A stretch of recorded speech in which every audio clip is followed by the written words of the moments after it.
महाभारत का युद्ध खत्म हो गया था, इधर समाप्त हो चुके थे और भगवान कृष्ण पांडवों को संपूर्ण राज्य की विधि व्यवस्था को समझाकर सारे विधिवत रूप से राज्य को नियमों को बना करके जब युधिष्ठिर जी महाराज के हाथ में सौंप दिए तो भगवान श्री कृष्ण वापस द्वारिका चले गए।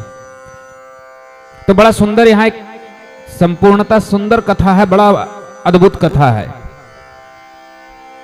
कि जिस धृतराष्ट्र ने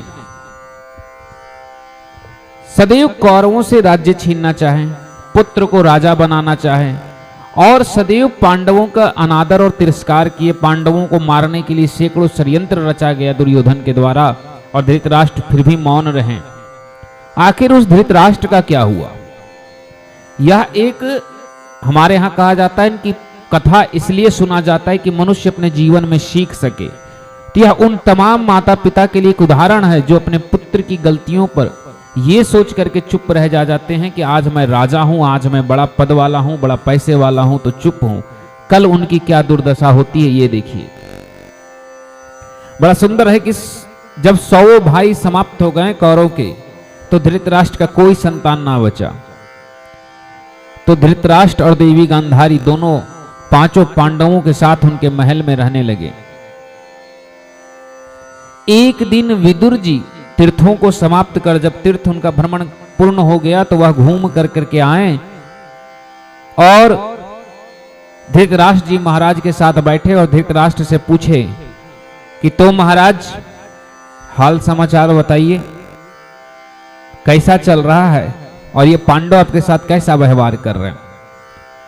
देखिए विदुर जी बड़ा साधारणता प्रश्न पूछ रहे हैं पर प्रश्न में बड़ा गहराई के साथ पूछ रहे विदुर जी कि तो बताइए क्या चल रहा है, पांडव क्या सेवा कर रहे हैं। तो धृतराष्ट्र जी कहते हैं कि पांडव मुझे ऐसे सेवा कर रहे हैं कि मेरे 100 पुत्र अगर दुर्योधन इत्यादि भी होते तो ऐसा ना करते। खुद मेरा पुत्र अगर राजा दुर्योधन बन जाता तो मेरी ऐसी सेवा ना करते जैसे 5 पांडव कर रहे हैं।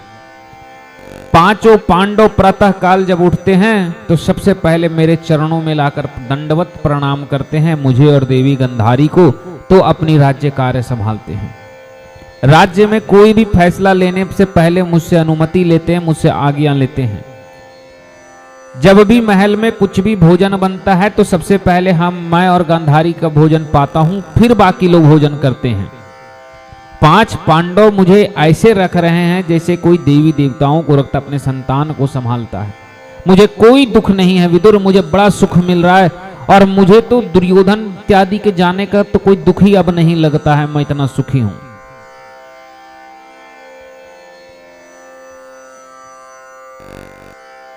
जैसे ही इस बात को सुने तो विदुर जी बड़ा व्याकुल हो बैठे और विदुर जी बड़ा सुंदर पूछते हैं कि आप में कोई शर्म हया बची है। विदुर जी पूछ रहे हैं धृतराष्ट्र जी से कि इतना सा भी शर्म है आप में कि आप पूरी बेशरम हो, शर्म बेच दिए आपने, 100 पुत्र मरवा दिए आपने इन 5 पांडवों को द्वेष भाव से। इस 5 पांडवों से राज्य अपने पुत्र को देने के लिए अपने संपूर्ण पुत्र खो दिए। आपने अपने समस्त कुल की बहुओं को विधवा बना दिया। आपके कुल में कोई ऐसी बहू नहीं है जो अभी सुहागन है सिवाय 5 पांडवों की पत्नियों को छोड़ दे। तो आपके राज्य में कुछ बचा नहीं, हजारों लाखों लोग अनाथ हो गए और आप यहां कह रहे हैं कि बड़ा सुंदर सेवा कर रहा है। भीमा पर्जितम पिंड मादत्ते गृह पालवत, अरे तुम्हें पिंड के समान भोजन दिया जाता है। पिंड किसको खिलाया जाता है? कुत्तों को। तो तुम्हें कुत्ते के समान खाना खिला रहे हैं ये 5 पांडव और जो तुम भोजन कर रहे हो, जब भीम तुम्हें भोजन देता है ना तो समझो वो पिंड दे रहा है तुम्हारे पुत्रों का। ऐसे विदुर जी बड़ा शब्द बोलते हैं और बड़ा धिक्कारते हैं कि अरे धिक्कार है धृतराष्ट्र आप पर, महाराज धृतराष्ट्र आप पर धिक्कार है कि ऐसी नीचता कि आप अपने पुत्रों के जैसे पिंड को कोई कुत्ता खाता है वैसे आप अपने पुत्रों का पिंड खा रहे हो। और भीम का एक कार्य था कि जब भीम खाना देते थे तो बीच बीच में युधिष्ठिर धृतराष्ट्र को ताना भी देते रहते थे तो बोले ऐसा तुम कुछ शर्म नहीं आ रहा?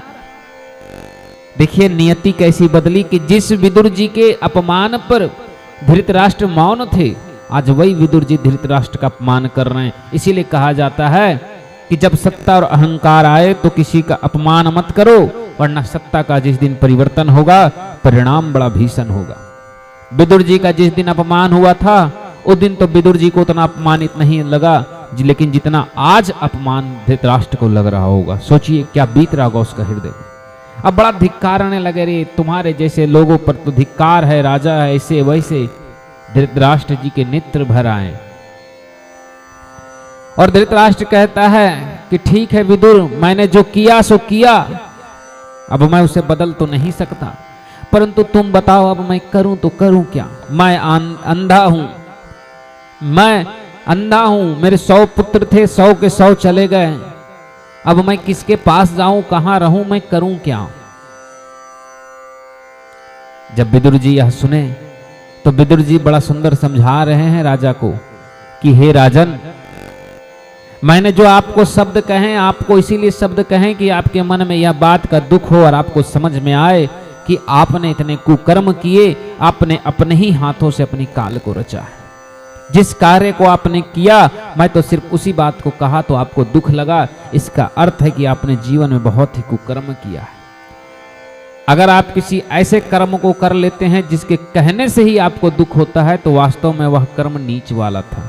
विदुर जी समझा रहे हैं कि राजन, आपने बहुत नीचता का काम किया। जब मेरे बोलने से आपको इतना तकलीफ लग रहा है कि आप ये किए हैं, आपको सुनकर गुस्सा और बुरा लग रहा है, इसका मतलब आपने वास्तव में वैसा किया है।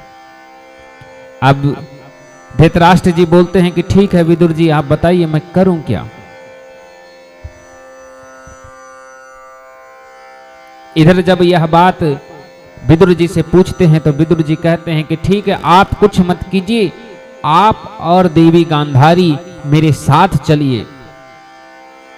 कहां? वन की ओर, और चुपचाप निकल जाइए, इन 5 पांडवों को मत बताइए। और यह बात सुन करके धृतराष्ट्र जी बोले ठीक है। और जब सुबह सूर्योदय हुआ तो 5 पांडव स्नान करके पूजा पाठ करके जैसे ही धृतराष्ट्र के कक्ष में पहुंचे कि माता गांधारी और धृतराष्ट्र से आशीर्वाद लिया जाए, वे दोनों कक्ष में नहीं थे।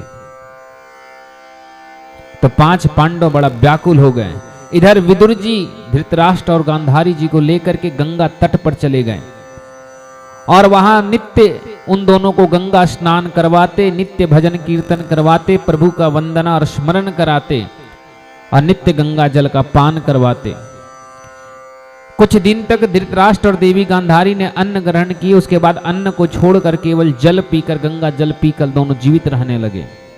अंततः एक ऐसा समय आया कि धृतराष्ट्र नाम जपते जपते मृत्यु को प्राप्त हो गए और गंगा तट पर मृत्यु हुई, मुक्ति तो निश्चिंत थी। और गांधारी जी यह देख करके उसी में सती हो गए और विदुर जी के वहां से उन दोनों का देखे कि मुक्ति प्राप्ति, तो विदुर जी भी भजन कीर्तन करते हुए, नृत्य करते हुए वे भी आगे तीर्थ की ओर बढ़ पड़े। और इधर 5 पांडव जब रोने लगे तब देवर्षि नारद अपने शिष्य तुम्बरु गंधर्व के साथ पहुंचे और देवर्षि नारद ने जब रोते हुए लटके हुए मुंह जब युधिष्ठिर जी का देखे तो पूछे, हे युधिष्ठिर, क्यों दुखी हो, कारण क्या है? तो युधिष्ठिर जी महाराज कहते हैं कि हमारे पितामह, जो हमारे बड़े पिता थे धृतराष्ट्र, वे पता नहीं कहां चले गए, माता गांधारी भी नजर नहीं आ रही है, पता नहीं मैंने कौन सा ऐसा नीच कर्म कर दिया जो माता पिता नाराज हो गया। देखिए धर्मराज ऐसा ही नहीं कहा गया युधिष्ठिर को, कहा जाता है 5 पांडव धर्म के पक्ष में लड़ रहे थे, इस वैसे ही नहीं लड़ रहे थे। 5 पांडव के पुत्र मारे गए, द्रौपदी के 5 पुत्र, अर्जुन के पुत्र प्रिय पुत्र अभिमन्यु मारा गया, भीम का पुत्र और पौत्र घटोत्कच और बर्बरीक दोनों मारे गए। मतलब कुल में लगभग कोई नहीं बचा किसी का संतान। फिर भी देखिए कितना अच्छा सुंदर रो रहे हैं धृतराष्ट्र कि मेरे पितामह कहां चले गए।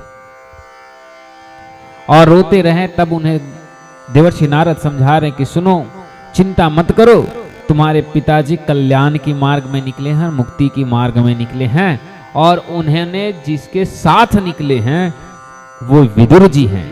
विदुर जी स्वयं आए थे और उन दोनों को लेकर के चले गए। बस युधिष्ठिर की मन में इतना ही शांति हो गया कि दोनों विदुर जी के पास गए हैं।